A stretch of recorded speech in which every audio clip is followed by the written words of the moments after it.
Lisa gripped the steering wheel tighter as her old Honda started making that awful grinding noise again. The temperature gauge was creeping toward the red zone, and white steam was beginning to leak from under the hood. Not now, she thought desperately. Please, not now. Mommy, what's that sound?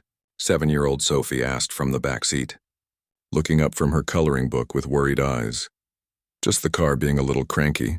Sweetie, Lisa replied, trying to keep her voice calm even though her heart was racing. She pulled over to the shoulder of Pine Street, a quiet road lined with maple trees just starting to show their fall colors. The car shuddered to a stop, and Lisa turned off the engine. Steam was now pouring out from under the hood like a small volcano. She closed her eyes and took a deep breath. This was exactly what she didn't need right now. Sophie unbuckled her seatbelt and climbed into the front seat, pressing her face against the passenger window. Why are we stopped, Mommy? The car needs a little break, Lisa said, reaching for her phone. Her hands were shaking slightly as she scrolled through her contacts.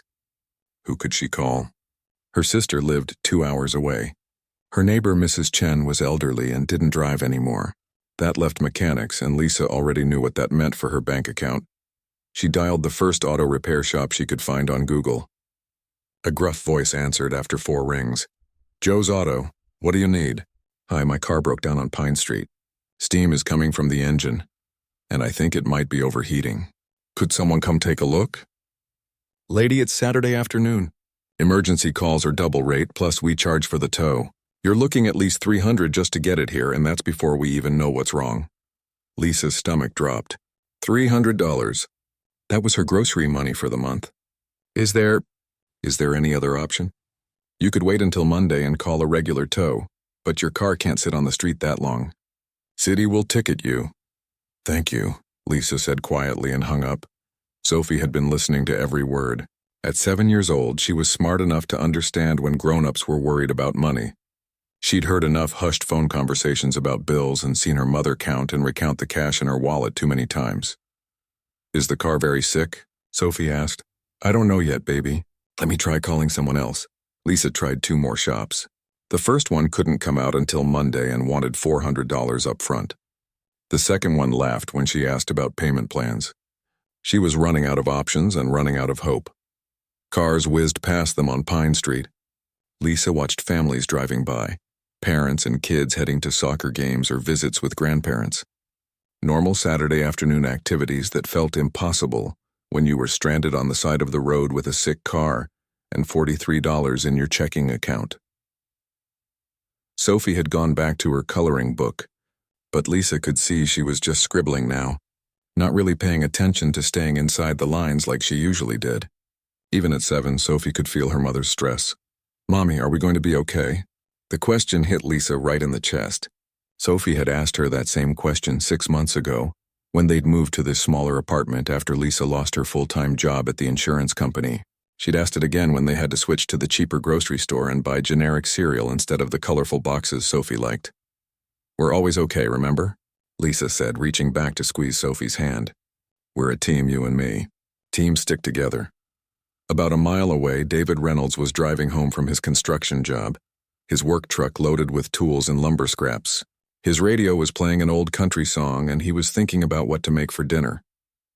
His 8-year-old son Alex was spending the weekend with David's parents, which meant David had the rare luxury of a quiet evening to himself. David had learned to treasure these quiet moments. Life as a single father was constantly busy, making lunch, checking homework, driving to baseball practice, reading bedtime stories. He loved every minute of it, but sometimes the weight of doing it all alone could be overwhelming. It had been 3 years since his wife passed away after a long battle with illness. 3 years of figuring out how to braid hair and help with math homework and explain why Mommy couldn't come to school plays anymore. Alex was doing well now, but those first months had been the hardest thing David had ever experienced. Maybe that's why he noticed the broken-down car right away. The white Honda was clearly in trouble, steam still rising from under the hood. David could see 2 figures inside, a woman in the driver's seat and a small child in the back. David's first instinct was to keep driving. He was tired, covered in sawdust, and looking forward to a cold beer and a hot shower. But something made him slow down. Maybe it was the way the woman's shoulders were slumped, or how the little girl in the back seat was pressed against the window looking worried.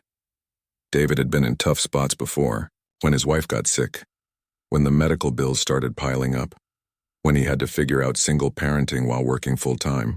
He remembered how much it meant when people had stopped to help, even in small ways. He pulled his truck over behind the Honda and got out. David was a big man, built solid from years of construction work, but he had gentle eyes and an easy smile that put people at ease. He approached the driver's side window slowly, not wanting to startle anyone. Lisa saw the truck pull up behind them in her rearview mirror. A man got out, tall, wearing work clothes, tool belt around his waist. For a moment, fear flickered through her mind. But when he walked up to her window and smiled, something about his expression made her feel safer instead of more afraid. "Excuse me, ma'am," David said, bending down slightly to speak through the window. "Looks like you might be having some car trouble." "I'm David. I work construction, but I know a bit about engines. Mind if I take a look?" Lisa stared at him for a moment. In her experience, help always came with a price tag. Nothing was ever really free, but something about this stranger felt different. Maybe it was the genuine concern in his voice, or the way he'd introduced himself first, or how he'd asked permission before doing anything. I can't really afford to pay a mechanic right now," Lisa said honestly. David's smile got a little warmer. "Who said anything about payment? Let me just take a quick look and see what we're dealing with. Might be something simple." Sophie had climbed back into the front seat and was staring at David through the window with curious eyes. David waved at her and she gave him a shy little wave back. "What do you think, sweetie?" Lisa asked Sophie quietly. "Should we let the nice man help us?" Sophie nodded seriously. "He looks like he knows about cars, Mommy, and he has kind eyes." Lisa looked back at David, who was waiting patiently for her decision. Maybe Sophie was right. Maybe sometimes help really did come without strings attached. "Okay," Lisa said, rolling down her window completely. "Thank you. I'm Lisa, and this is my daughter, Sophie." "Nice to meet you both," David said. "Now let's see what this car is trying to tell us."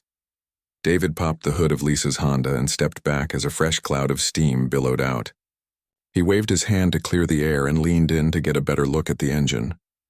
Lisa and Sophie watched through the windshield as he examined different parts, his experienced hands moving with the confidence of someone who'd spent years working with machinery. "Can you see what's wrong?" Lisa called through her open window. "Give me just a minute," David replied, pulling a small flashlight from his tool belt. "I want to make sure I'm seeing this right." Sophie pressed her nose against the glass, fascinated by watching someone who actually knew what all those mysterious parts under the hood were supposed to do. Her mom had always been honest about not understanding cars. Lisa could change a tire if she absolutely had to, but anything beyond that was a complete mystery. David traced a black rubber hose with his finger, following it from the radiator to where it disappeared behind other engine parts. About halfway along its length, he found what he was looking for. The hose had a split in it, not huge, but big enough to let coolant leak out steadily. "Found your problem," he announced, straightening up and walking back to Lisa's window. "It's your upper radiator hose. There's a crack in it, so your coolant's been leaking out. That's why your engine was overheating." Lisa felt her stomach clench. "Is that expensive to fix?" David could see the worry in her eyes. He'd been exactly where she was, that awful feeling when your car breaks down and you know you can't afford whatever the repair. Shop is going to tell you it costs. The hose itself is pretty cheap, he said gently. Maybe $15 or $20. The real expense is usually the labor charge at a shop. How much would a shop charge for the labor?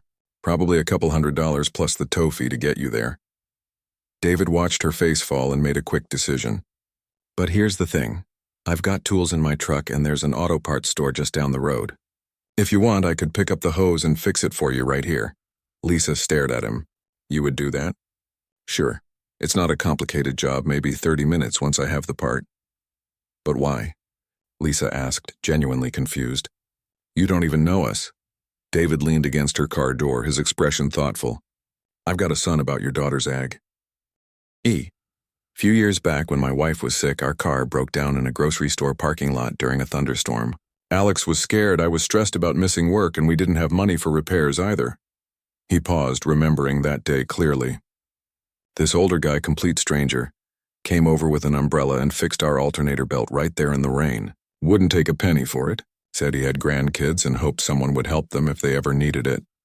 Sophie had been listening to every word. She rolled down her window so she could hear better. "What happened to your son's mommy?" Sophie asked with the direct curiosity that only children have. Lisa felt mortified. "Sophie, honey, that's not polite to ask." "It's okay," David said softly. "She passed away when Alex was 5. She was very sick for a long time." Sophie considered this seriously. "That's really sad. Alex must miss her a lot." "He does.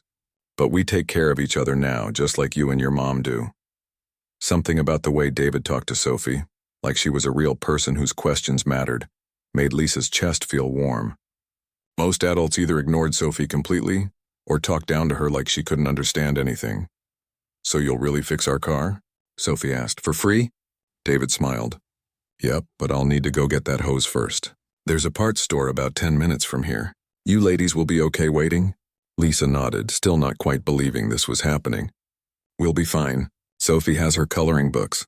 "Actually," David said, "why don't you come with me? It's getting pretty hot sitting in this car, and the parts store has air conditioning. Plus, Sophie might like to see how we figure out which hose we need." Sophie's eyes lit up. "Can we, Mommy, please?" Lisa hesitated. Getting in a car with a stranger went against every safety rule she'd ever taught Sophie. But something about David felt different. Maybe it was how he'd explained everything he was doing instead of just taking over. Maybe it was the gentle way he'd answered Sophie's difficult question. Or maybe it was simply that Lisa was tired of always having to be suspicious and careful and afraid. "Okay," she said. "Thank you." They all climbed into David's work truck. Sophie was delighted to sit up so high, bouncing slightly in the middle seat between David and Lisa. The truck smelled like sawdust and coffee, and there were work gloves and measuring tape scattered on the dashboard. "Do you build houses?" Sophie asked as David started the engine. "Sometimes. Right now I'm working on a new school. We're putting in all the wooden parts, the framework, the floors, the trim around the windows." "A school?" Sophie perked up. "What grade school?" "It's actually going to be a middle school. For kids who are older than you." Sophie was quiet for a moment. "I wish someone would build something at my school. Our playground is kind of broken." Lisa felt that familiar pang of guilt. Sophie's elementary school was in an older part of town, where the playground equipment was outdated and the building needed repairs. Lisa would have loved to send Sophie somewhere newer and nicer. But their apartment was in the school district, and changing schools would mean moving to a more expensive area. "What's broken about your playground?" David asked, genuinely interested. "The swings are okay, but the slide has a crack in it and some of the monkey bars are loose. My friend Kelly fell off them last month and scraped her knee really bad." David frowned. Unsafe playground equipment was serious business. "Has anyone reported that to the school?" "Mom wrote a letter," Sophie said proudly. "She writes really good letters. But they said they don't have money to fix it right now." They pulled into the parking lot of Murphy's Auto Parts. The store looked exactly like every auto parts store Lisa had ever seen. Small, cramped with posters of car parts covering the windows and the faint smell of motor oil in the air. Inside, David led them to the counter where a teenage employee was reading a car magazine. "I need an upper radiator hose for a 2010 Honda Civic," David said. The kid looked up, glanced at Lisa and Sophie, then back at David. "You know what engine size?" David turned to Lisa. "Do you know if it's a 4-cylinder or 6-cylinder? Lisa shook her head, feeling embarrassed. "I'm sorry, I don't know much about cars." "No problem," David said. "We can look it up by the VIN number. It's on your registration." Lisa dug through her purse for her registration papers while Sophie wandered over to look at a display of air fresheners shaped like pine trees. "Here it is," Lisa said, handing David the paperwork. The employee typed some information into his computer. "Okay, 4-cylinder. I've got that hose in stock. $22.50. Lisa reached for her wallet. But David was already handing over cash. "I told you this is on me," he said when Lisa started to protest. "But you're already doing the work." "Lisa." David's voice was gentle but firm.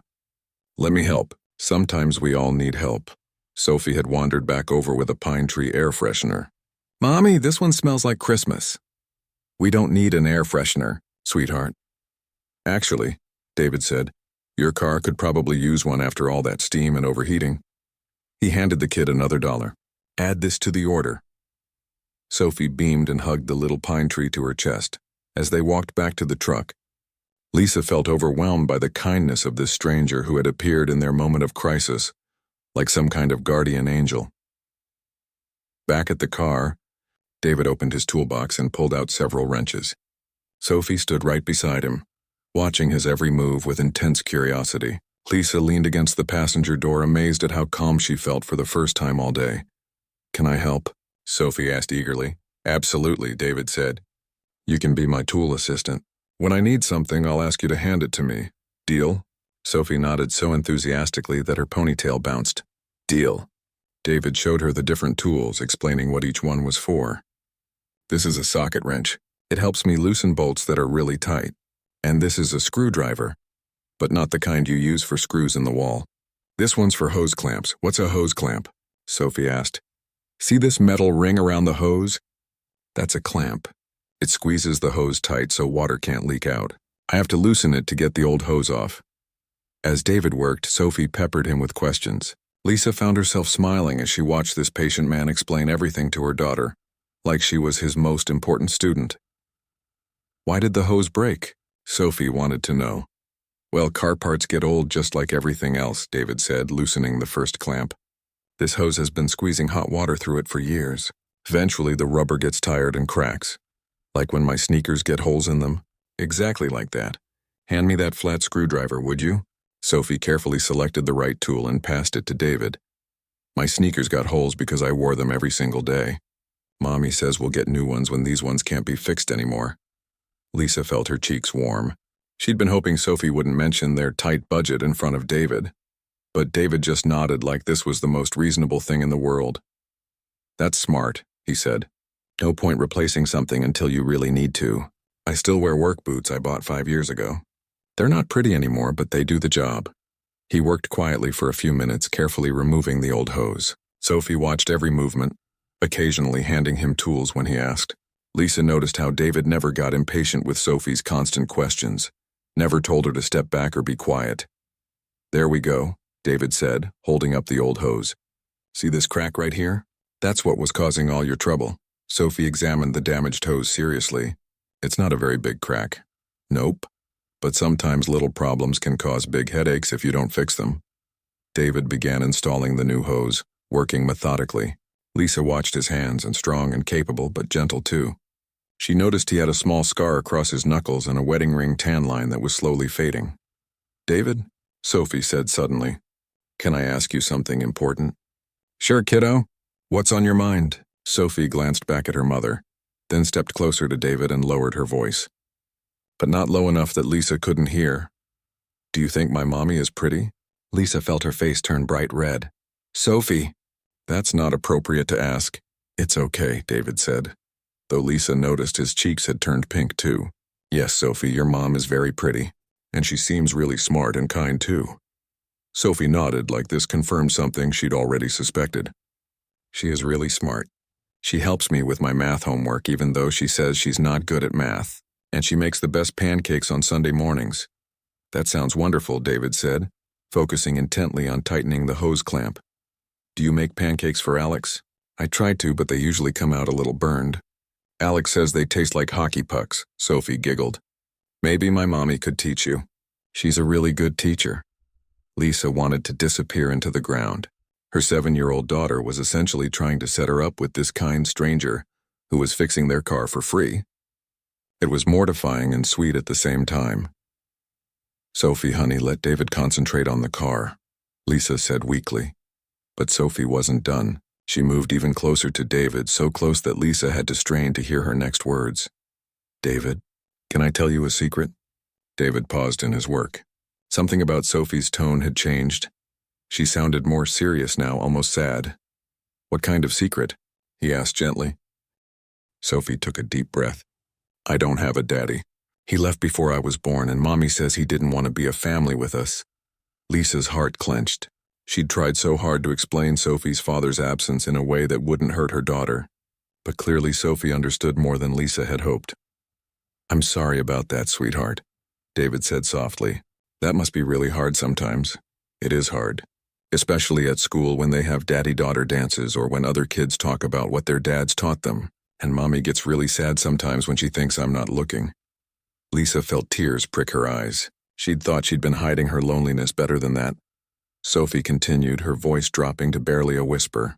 I pray every night that God will send us a daddy who will love us both. Someone nice and strong who can fix things and make Mommy smile more. David had stopped working entirely now. He was listening to Sophie with his full attention, and Lisa could see something tender and careful in his expression. David, Sophie said, looking up at him with those big, hopeful eyes.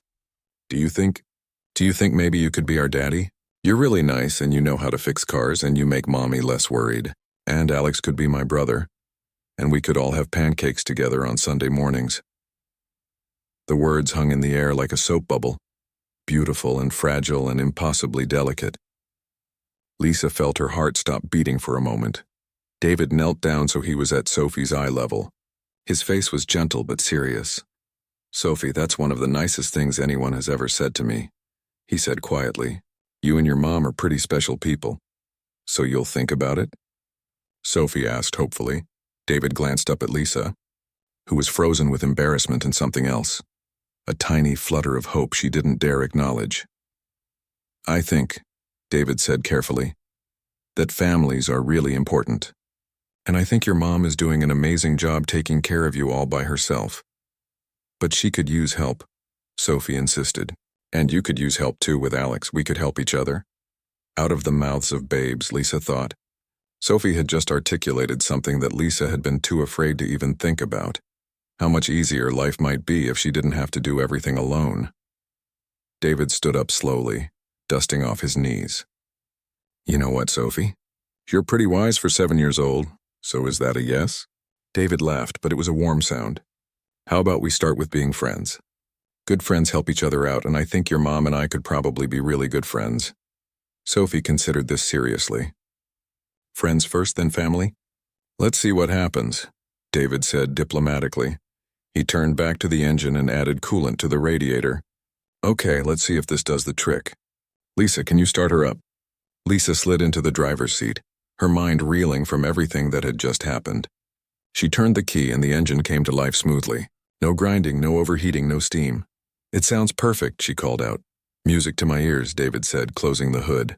Sophie clapped her hands together. You fixed it. You really fixed it. But as Lisa watched her daughter beam at David, she realized that maybe Sophie was hoping he'd fix more than just their car. David packed up his tools while Lisa checked that everything was working properly. The engine was running smoothly. The temperature gauge was back to normal and that terrible grinding noise was completely gone. It felt like a miracle. I can't believe it, Lisa said, shaking her head. This morning I thought I'd be spending hundreds of dollars I don't have. And now your car's ready to go another 100,000 miles, David said, wiping his hands on a shop rag. Just keep an eye on your coolant level and bring it in for regular maintenance. Sophie was still buzzing with excitement about the successful repair. She kept running her hands along the fender like she was petting the car. Good car, she whispered. Thank you for not being broken anymore. Lisa pulled out her wallet, even though David had already said he wouldn't take payment. Please let me give you something. Gas money, at least. You spent your afternoon helping complete strangers. David held up his hand. Not happening. But I'll tell you what. I'm getting pretty hungry, and I bet Sophie might be too. There's a diner just down the road that makes pretty good burgers. Why don't you let me buy you both lunch? That would be payment enough. Sophie's eyes widened. Can we, Mommy, please? I'm really hungry and I want to hear more about Alex. Lisa hesitated. Accepting the car repair was one thing. That had been an emergency. But going to lunch felt different. More personal, like the beginning of something she wasn't sure she was ready for. But looking at Sophie's hopeful face, and thinking about how David had patiently answered every single one of her questions, Lisa found herself nodding. Okay, she said, but I'm buying lunch. It's the least I can do. We'll figure that out when we get there, David said diplomatically. The diner was exactly what Lisa expected. Red vinyl booths, black and white checkered floors, and the smell of French fries and coffee in the air. They slid into a corner booth with Sophie bouncing on the seat beside her mother. This is so cool, Sophie announced. I've never been to a real diner before. You haven't? David asked, surprised. Lisa felt that familiar flush of embarrassment. We usually eat at home, she said quietly. It's more affordable. David nodded like this made perfect sense. Home cooking is better anyway. I bet you're a great cook. Mommy makes the best spaghetti in the whole world. Sophie said loyally, and her grilled cheese sandwiches are perfect. She cuts them in triangles and everything. The waitress came over, an older woman with kind eyes and comfortable shoes who looked like she'd been working there for decades. What? Can I get you folks today? Sophie studied the menu seriously, sounding out words she didn't recognize. What's a patty melt? It's like a hamburger and grilled cheese sandwich had a baby, the waitress explained with a smile. Burger patty with cheese and onions on grilled bread instead of a bun. That sounds amazing, Sophie said. Can I have that? With chocolate milk? You got it, sweetheart. And for the grown-ups? Lisa ordered a simple salad, still thinking about money even though David had offered to pay. David got a burger and coffee. When the waitress left, Sophie immediately launched into more questions. David, what's Alex's favorite food? Does he like dinosaurs? Can he ride a bike? Is he good at math? David laughed. Slow down there, kiddo. Let's see. Alex loves pizza, he's obsessed with dinosaurs, he can ride a bike, but he's still scared to go very fast, and he's actually really good at math. Better than me? I love dinosaurs too, Sophie exclaimed. My favorite is the Triceratops because it has 3 horns and it's not scary like T-Rex. What's Alex's favorite? He changes his mind every week, but right now it's Parasaurolophus because they could make trumpet sounds with their head crests. Sophie was delighted. That's so cool. Does Alex go to Pine Elementary? No, he goes to Roosevelt Elementary across town. That's closer to where my parents live. They pick him up after school while I'm at work. Lisa felt a pang of sympathy. That must be hard coordinating everything. David shrugged. We make it work. My parents have been amazing. I don't know what I would have done without them, especially those first few months after. He trailed off, glancing at Sophie.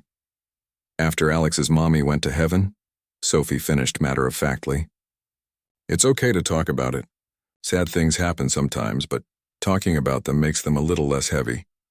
David stared at Sophie in amazement. Where did you learn to be so wise? Mommy taught me. She says feelings are like carrying heavy rocks. If you keep them all inside, they get too heavy to carry. But if you share them with people who care about you, everyone carries a little bit, so it's not so hard. Lisa felt tears prick her eyes. She'd said those exact words to Sophie many times, usually when her daughter was struggling with not having a father, or when kids at school asked difficult questions about their family. Your mom sounds pretty smart, David said softly, looking at Lisa with something warm in his eyes. Their food arrived, and Sophie dove into her patty melt with enthusiasm. This is the best sandwich ever, she announced through a mouthful of food. Don't talk with your mouth full, sweetie, Lisa reminded her gently. Sorry, Mommy. Sophie swallowed and turned back to David. Do you think Alex would want to be friends with me? I think Alex would love to be friends with you. He's been asking me to set up play dates with kids from his school, but it's been hard to coordinate with the other parents. We live in the Maple Street apartments, Sophie said. Apartment 3B, there's a playground there, but it's not very good. Most of the swings are broken. David frowned. That doesn't sound safe. It's not great, Lisa admitted. But it's what we can afford right now, and the school district is decent. I know Maple Street, David said thoughtfully. I did some work on those buildings a few years ago. The landlord's not great about maintenance. Lisa's shoulders sagged slightly. Tell me about it. The hot water heater in our building has been being fixed for 3 weeks now. We've been boiling water on the stove for baths. That's not acceptable, David said, his voice firm. You shouldn't have to live like that. It's temporary, Lisa said quickly, not wanting to sound like she was complaining. We're saving up to move somewhere nicer. Sophie had been listening to this conversation. On with interest. David, do you live in a house or an apartment? A house. A small one, but Alex has his own room and there's a yard where he can play. With a real backyard? Sophie asked wistfully. Yep. It's not fancy, but there's grass and a big oak tree. Alex hung a rope swing from one of the branches.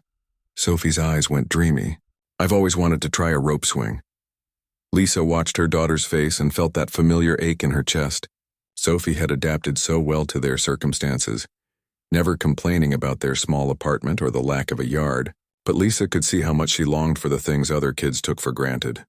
Maybe sometime you could come over and try Alex's swing, David said casually. I bet he'd love to show it off. Sophie nearly bounced out of her seat. Really, could we, Mommy? Lisa felt caught between hope and caution. David seemed wonderful, but she'd learned to be careful about letting people into their lives. Sophie got attached easily, and Lisa couldn't bear to see her daughter disappointed again. "We'll see," Lisa said, which was her standard response when she needed time to think. But David seemed to understand her hesitation. "No pressure," he said gently. "The invitation's always open." As they finished lunch, Lisa found herself really looking at David for the first time. He was patient with Sophie, kind without being pushy, and there was something steady about him that made her feel calmer than she had in months.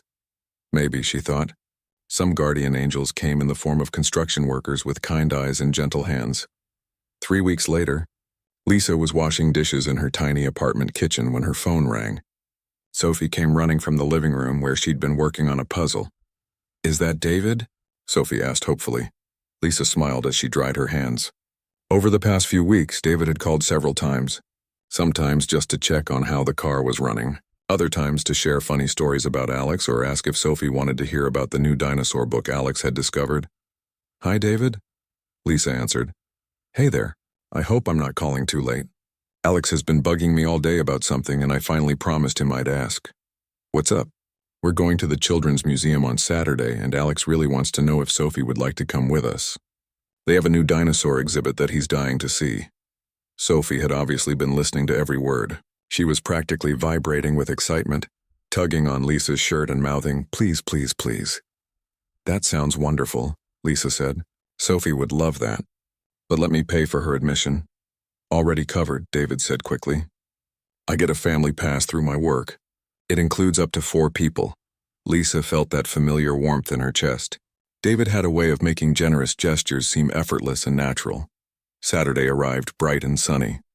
When David and Alex pulled up to their apartment building, Sophie was waiting by the window dressed in her favorite dinosaur t-shirt. "They're here," she announced, grabbing her small backpack. Lisa had spent extra time getting ready that morning, choosing her nicest jeans and a soft blue sweater that Sophie said made her eyes look pretty. She felt nervous and excited in a way she hadn't experienced in years. Alex bounded out of David's truck, wearing a t-shirt covered in different types of dinosaurs. He was tall for 8 years old with his father's gentle eyes and a gap-toothed grin. "Are you Sophie?" he asked eagerly. "Dad told me you liked Triceratops. Did you know they lived at the very end of the dinosaur period and they probably fought with T-Rex?" Sophie was instantly fascinated. "Really? I thought Triceratops were peaceful plant eaters." "They were plant eaters, but they had those big horns for protection." "Come on, I'll show you in the museum." The 2 kids chattered excitedly as they walked into the museum, leaving David and Lisa to follow behind. "They seem to be hitting it off," David observed with a smile. "Alex is so sweet with her," Lisa said, watching her daughter listen intently to Alex's dinosaur facts. "Sophie doesn't have many friends. We move around a lot and she's shy in new places. Well, she's got at least one friend now. Alex hasn't stopped talking about Sophie, who knows about dinosaurs and has really good questions all week." They spent the entire morning exploring the museum. Alex and Sophie raced through the dinosaur exhibit, with Alex acting as tour guide and Sophie asking thoughtful questions that made Alex beam with pride. Lisa and David followed at a more leisurely pace, talking easily about everything from their kids' school projects to their favorite movies. "Look," Sophie called from across the room. "They have a baby Triceratops fossil. It's so tiny." "That's not a baby," Alex corrected gently. "That's a juvenile. Baby dinosaurs were called hatchlings." "Oh," Sophie said, not at all offended by the correction. "How do you know so much about dinosaurs?" Alex shrugged. "I read lots of books, and my mom used to take me to museums before she got sick. She said learning about things that interest you is one of the best parts of being alive." Sophie nodded seriously. "Your mom sounds like she was really smart." "She was. Dad says I have her curiosity and her stubborn streak." David, who had overheard this exchange, felt his throat tighten. Alex rarely talked about his mother so openly with other people. After the museum, they stopped for ice cream at a small shop nearby. The kids sat together on one side of the booth, still deep in conversation about dinosaurs, while David and Lisa sat across from them. "This has been perfect," Lisa said quietly. "I can't remember the last time I saw Sophie this happy. Alex is having a blast, too. I was worried about him making friends. He's been pretty shy since his mom died." "They're good for each other," Lisa observed. watching Sophie share her strawberry ice cream with Alex. "Speaking of being good for each other," David said, his voice dropping slightly, "I really enjoy spending time with you. Lisa, you and Sophie both." Lisa felt her cheeks warm. "I enjoy it too. More than I expected to. Would you like to do this again? Maybe next weekend we could take the kids to the park." Alex has been wanting to show Sophie his rope swing. Sophie would love that. She's been talking about that rope swing every day. As they walked back to David's truck, Sophie slipped her hand into Lisa's. "Mommy," she whispered, "this is the best day ever. I'm glad you had fun. Sweetheart, Alex asked me if I want to be his honorary sister. Is that okay?" Lisa's heart melted. "What did you tell him?" "I said yes, but only if you and David want to be grown-up friends too." Over the next few months, the four of them spent more and more time together. David helped Lisa deal with her difficult landlord, even showing up one Saturday with tools to fix the broken hot water heater himself. Lisa started bringing home-cooked meals to David's house, teaching both him and Alex how to make proper pancakes and spaghetti sauce from scratch. The kids became inseparable. Alex helped Sophie with math homework, while Sophie taught Alex how to braid friendship bracelets.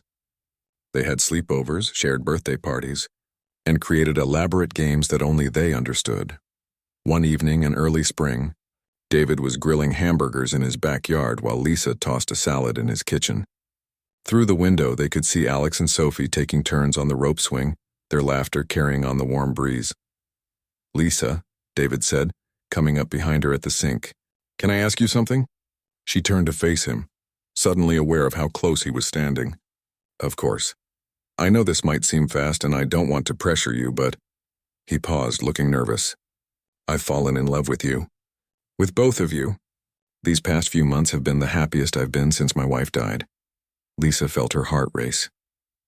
"David, I know Sophie said something to me that first day about wanting a dad, and I know that's a lot of responsibility. But I want you to know that I don't take it lightly. I love that little girl like she's my own." Before Lisa could respond, they heard Alex calling from the backyard. "Dad, Sophie wants to tell you something important."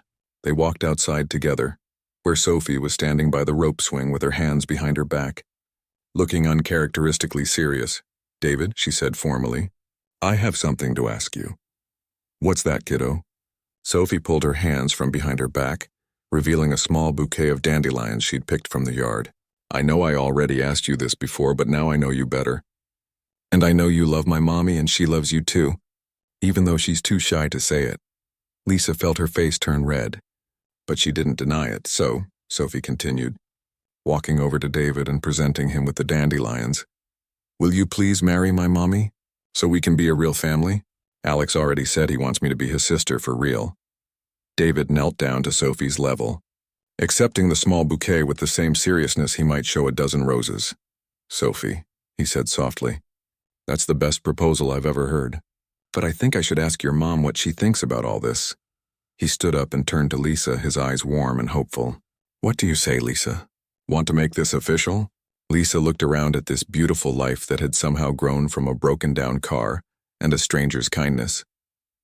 Alex and Sophie were holding hands, both grinning with excitement.